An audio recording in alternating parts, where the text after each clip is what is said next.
Oi, pessoal, muito boa tarde.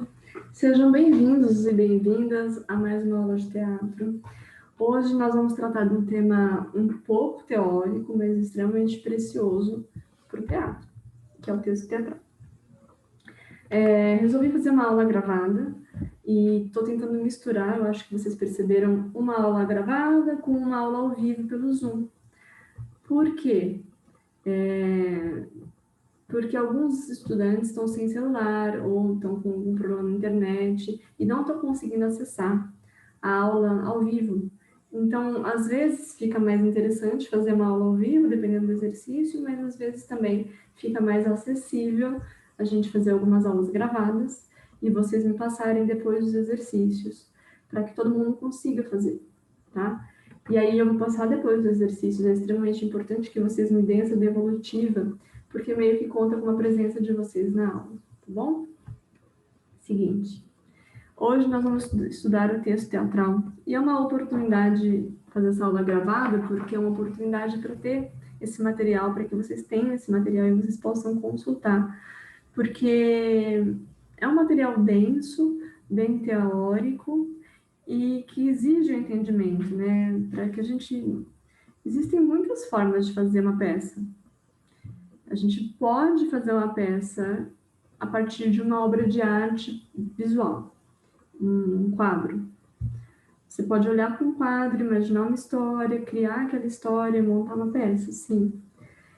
Você também pode pegar uma notícia de jornal e montar uma peça através disso. Você pode pegar uma situação que você viveu e montar uma peça através disso. Existem muitas linguagens dentro do teatro, mas a linguagem mais clássica e mais tradicional, da qual o teatro nasceu, o teatro ocidental pelo menos nasceu, foi a partir das narrativas, a partir das histórias, né, que eram escritas em forma de dramaturgia. Então, o estudo da dramaturgia, que é a organização e a escrita do texto teatral, é extremamente importante para o autor. Então, tem duas coisas que são importantes: a percepção do gênero dramático e saber diferenciar o que é um gênero dramático dos outros gêneros literários. E outra coisa que é muito importante é um aprofundamento sobre esse texto, é saber como que você direciona esse olhar para que você possa entender esse texto do ponto de vista de um ator, do ponto de vista de alguém que vai executar uma peça, né? Uma coisa sou eu pegar um texto teatral e ler como se eu estivesse querendo me divertir, como se eu estivesse querendo passar um tempo. Outra coisa sou eu pegar um texto teatral e ler, estudando esse texto, para que eu entenda o personagem, para que eu entenda o contexto e para que eu consiga passar isso para o público. Tanto no sentido de entendimento da compreensão do todo, mas também no sentido de o que eu quis passar com isso. Quais emoções e quais sentimentos eu quis trabalhar através desse texto, né? O que esse texto me remete, quais as minhas referências. Então, tudo isso é muito importante e é um estudo profundo e teórico que também envolve o estudo do teatro, né? Eu até acho que, para a maioria das pessoas, é mais óbvio, essa parte do teatro é mais óbvia, sabe? De que a gente precisa estudar um texto, se aprofundar, porque a gente tem tanto essa conexão do teatro com o texto, que às vezes é até difícil associar o teatro com outras formas, né? Que às vezes são formas espetaculares, que às vezes são formas mais imagéticas ou performáticas. Então, esse aprofundamento eu acho que ele é meio óbvio, né? Mas vamos lá. Antes de tudo, você precisa saber o que é uma dramaturgia. O que é uma dramaturgia, né? Qual que é a diferença da dramaturgia para qualquer outro texto? Vamos lá?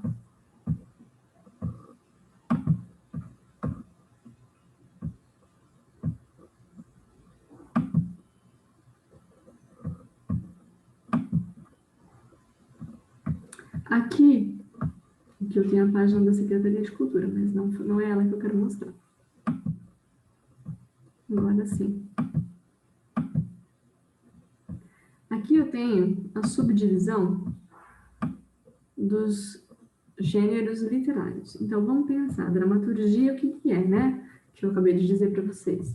Dramaturgia é a forma de se organizar um texto teatral, é a forma de se organizar e de se escrever um texto teatral, tá? Esse texto geralmente é organizado em falas. O que acontece na cena representa o tempo real dos personagens. Então, quando a gente assiste uma dramaturgia, seja ela uma teledramaturgia ou uma dramaturgia por teatro, vocês podem pensar na teledramaturgia, por exemplo, nas novelas. O que a gente assiste é como se estivesse acontecendo com os personagens naquela hora, né? Então, representa o tempo real dos personagens, né? Das cenas. O aqui e o agora, que a gente fala. As falas das personagens situam e nos fazem imaginar o que acontece por trás da história, e dificilmente ao narrador. Então, na dramaturgia, a gente entende o que está acontecendo através das falas. Às vezes a gente até demora um tempinho, né? O primeiro capítulo de novela ou o começo de uma peça. Os personagens estão lá falando de alguém ou comentando alguma situação. E aí você fica ali quebrando a cabeça e tentando entender um quadro geral através da fala. A fala situa a gente. Então, a dramaturgia é muito baseada no diálogo, tá? Bom, mas eu vou diferenciar para vocês verem aqui outros tipos de formas literárias.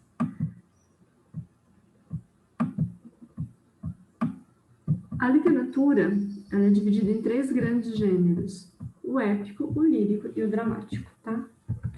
O dramático, a gente acabou de ver, é o texto teatral.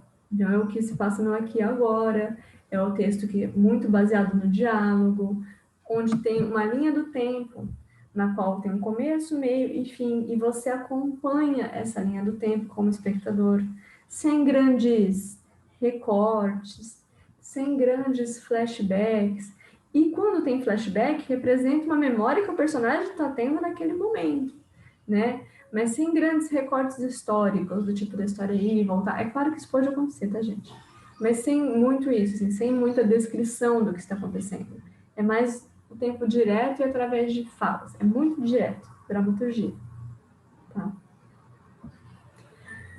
Aí temos também o gênero lírico, que é um gênero do poema, que é quando a gente pensa assim, quando você fala, nossa, eu achei tão lírica a palestra daquela pessoa, eu achei tão lírica essa música, o que você quer dizer?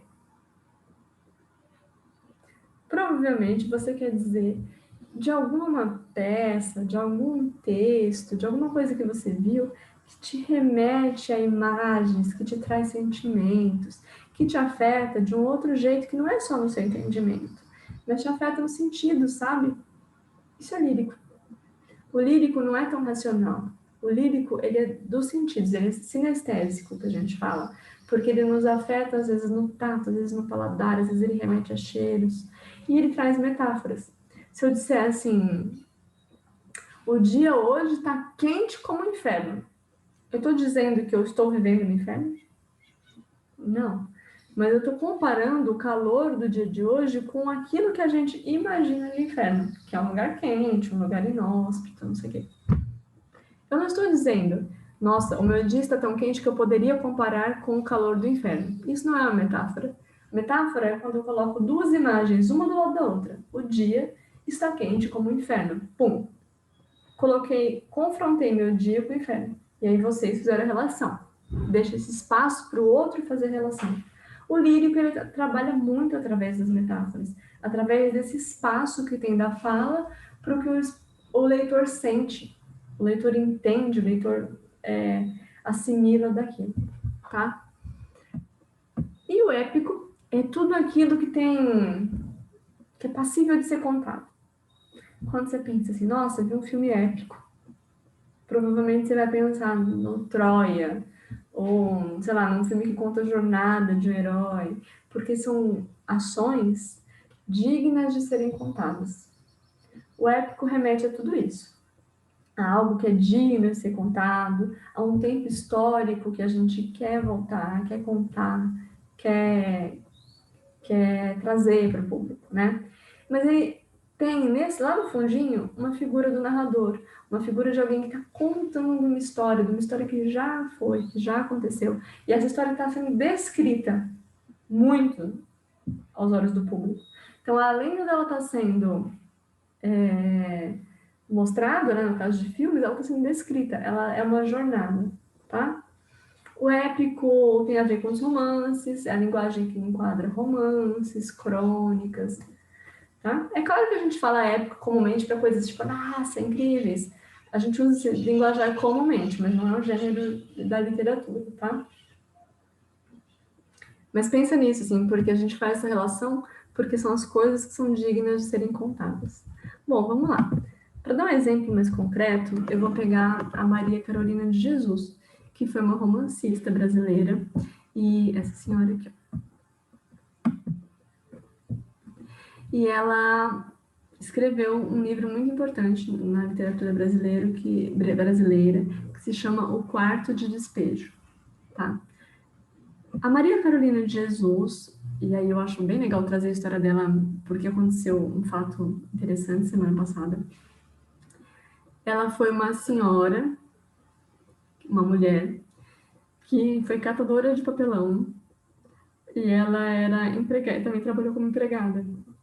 Ela não tinha condições de sobreviver, assim, ela sobreviveu a duras penas, muito, muito pobre. E ela foi fazendo um diário, porque apesar disso, apesar de ter uma condição financeira muito baixa, ela foi alfabetizada e ela era apaixonada por leitura. E por ser uma leitora muito voraz, ela se tornou uma escritora ímpar. Uma escritora, ela absorveu a linguagem da literatura e ela começou a aprender a escrever muito bem. Ela gostava muito. Ela achava incrível como a literatura era uma arte que nos ajuda a expressar o que a gente sente e a retratar o mundo e a forma como a gente vê o mundo, né? Então ela começou a fazer diários, mas esses diários não eram só relatos. Eles têm um ponto de vista muito forte, muito crítico da sociedade. E ela fez esses diários, e aí esses diários se transformaram, mais ou menos na década de 60, nesse livro que foi publicado, chamado Quarto de Despejo, que é um livro um pouco autobiográfico, né? E incrível, e um livro muito importante para nossa literatura, tá? Por que eu contei a história dela? Porque semana passada, a Universidade Federal do Rio, ela já faleceu, tá? Homenageou-a com o título de doutora. Então, ela ganhou aí, postumamente, um doutorado, uma pessoa que nunca teve a oportunidade de estudar. E aí, eles resolveram dar esse título de doutora para ela, que a equipara com os professores universitários, devido à importância que ela teve. Foi um título póstumo, infelizmente. Eu preferiria que ela tivesse ganhado esse título em vida. Mas achei muito bonita a homenagem, porque ela é uma escritora muito importante e reconhecida no mundo inteiro, tá? Vamos lá. A Carolina Maria de Jesus escrevia, então, romances. Romances, ela contou histórias. Então, ela era narradora das histórias. Logo, linguagem épica. Então, vamos lá. Eu vou colocar um trechinho aqui e vou ler para vocês um trechinho do livro dela. Aniversário de minha filha Vera Eunice. Eu pretendia comprar um par de sapatos para ela, mas o custo dos gêneros alimentícios nos impede a realização dos nossos desejos. Atualmente somos escravos do custo de vida. Eu achei um par de sapatos no lixo. Lavei e remendei para ela calçar. Então ela conta aqui pra gente que é o dia que era. Ela conta pra gente o que ela pretendia fazer antes. Do tipo, ontem eu pretendia comprar um presente para ela, mas eu não consegui. E aí ela explica por quê. Porque os alimentos estavam muito caros. E aí eu tive que escolher entre comprar um presente e comprar comida. E então ela conta pra gente a intenção que ela tinha no passado. Ela conta pra gente a ação que ela deseja, então ela conta o desejo, e aí se estabelece um conflito. Porque ela tem um desejo, mas alguma coisa impede ela de realizar esse desejo, que é a condição financeira e o valor dos alimentos. E aí estabelece um conflito que vai determinar qual vai ser a próxima ação dela, né? E a próxima ação é pegar um sapato no lixo, não ter um presente, de fato, para dar para a filha dela, tá? Então, você vê, ela descreve tudo isso, ela descreve o próprio pensamento, as próprias intenções, ela descreve as ações. Ela não está realizando as ações diante do público, ela está descrevendo. Por isso, se enquadra no gênero épico, tá? Vamos lá. Mas, assim, é claro que poderia ter uma fala aqui, que vem lá do gênero dramático. É claro que poderia ter um trecho de poesia aqui, mas a maior parte do texto é épico, então ele se considera como épico. A gente tem que ver, assim, o que predomina, tá? Vamos para o próximo exemplo. Textos líricos, então, poemas, textos de metáfora. E aí eu trouxe mais uma escritora brasileira, Cecília Meirelles. A Maria Carolina de Jesus, só para vocês saberem que eu falei agora, ela nasceu em 14 de março de 1914, no começo do século XX, em Minas Gerais. E ela morreu aos 62 anos, em 77. O livro dela foi publicado em 60, mais ou menos, do meio aí para o final da vida dela, né? E a Cecília Meirelles, assim como a Carolina, também foi uma escritora do começo do século XX, nascida em 7 de novembro de 1901, logo no primeiro ano do século, né? E faleceu em 64, tá? Ao contrário da Carolina, a Cecília Meirelles foi, sim, uma autora reconhecida. A luta dela não foi uma luta por condições financeiras, essa daqui é a Cecília Meirelles. A luta da Cecília Meirelles foi para ser reconhecida no mercado de trabalho por ser mulher. Mas ela foi reconhecida sim, ela conseguiu escrever e publicar muitos livros em vida e ser uma autora consagrada, tá? E aí esse poema dela se chama O Estou Aqui. E aí percebam, ela vai trazer uma metáfora, mas ela vai trazer uma questão central rítmica nesse texto. E eu vou ler, vocês me digam, vocês percebam. Ou isto ou aquilo. Ou se tem chuva e não se tem sol, ou se tem sol e não se tem chuva. Ou se calça luva e não se põe o anel, ou se põe o anel e não se calça luva. Quem sobe nos ares não fica no chão, quem fica no chão não sobe nos ares. É uma grande pena que não se possa estar ao mesmo tempo em dois lugares. Ou guardo dinheiro e não compro doce, ou compro doce e não guardo dinheiro. Ou isto ou aquilo, ou isto ou aquilo, e vivo escolhendo o dia inteiro. Não sei se brinco, não sei se estudo, se saio correndo ou fico tranquilo.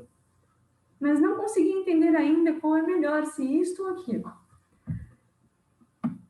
Pode ver que esse poema, ele traz frases curtas, mais ou menos no mesmo tamanho, e sempre uma vírgula e uma pontuação final. Então, vírgula, exclamação, vírgula, exclamação, vírgula e ponto final. Aqui nem vírgula tem, eu já emendo uma frase na outra. Que não se possa estar ao mesmo tempo em todos os lugares, que não se possa... Vai trazendo uma métrica, um ritmo para a fala de quem está declamando, né? Vírgula, ponto. Reticências, que já emenda na próxima frase, exclamação. Então, ela traz um ritmo que remete o quê? Remete essa angústia, essa coisa que a indecisão traz, essa ansiedade. Ela traz isso como ritmo. E aí ela afeta a gente por sentimentos. E ela também traz recursos como rima, tudo que traz uma certa musicalidade para o texto, sabe? Então, além do texto ser algo visual, que vai trazendo as imagens para a gente, também tem uma questão musical. Então, veja, por isso a gente chama que a poesia, fala que a poesia é sinestésica, ela afeta a gente nos sentidos como um todo, né? Ela traz um sentimento, ela traz uma questão de musicalidade, né?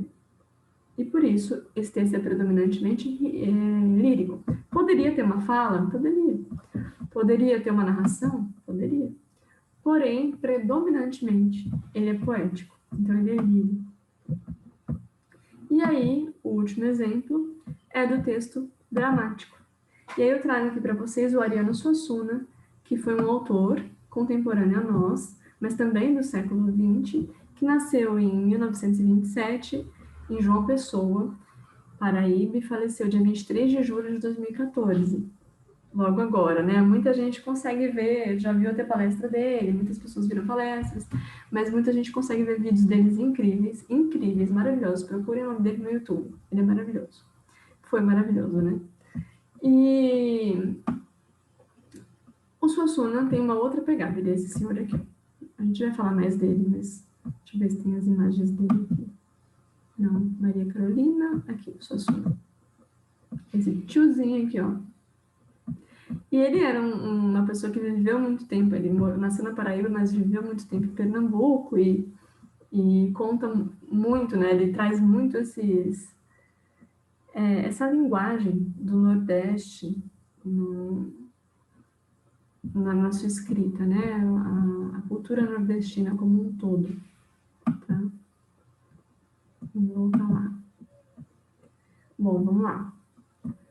E aí tem um trechinho, ó. Lembra? Texto de drama, texto teatral? Normalmente tem fala sobre fala. E as falas que vão dando contexto pra gente do que tá acontecendo, do quando aconteceu.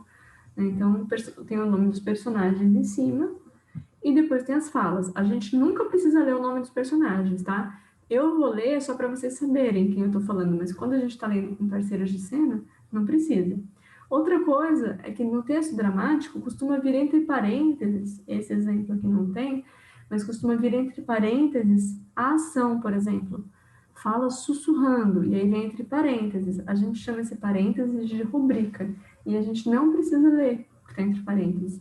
É só para o ator e para a atriz saberem o que o autor quis dizer, tá? Então, o João Grilo fala assim, e ele vem, eu estou desconfiado, Chicó, você é tão sem confiança?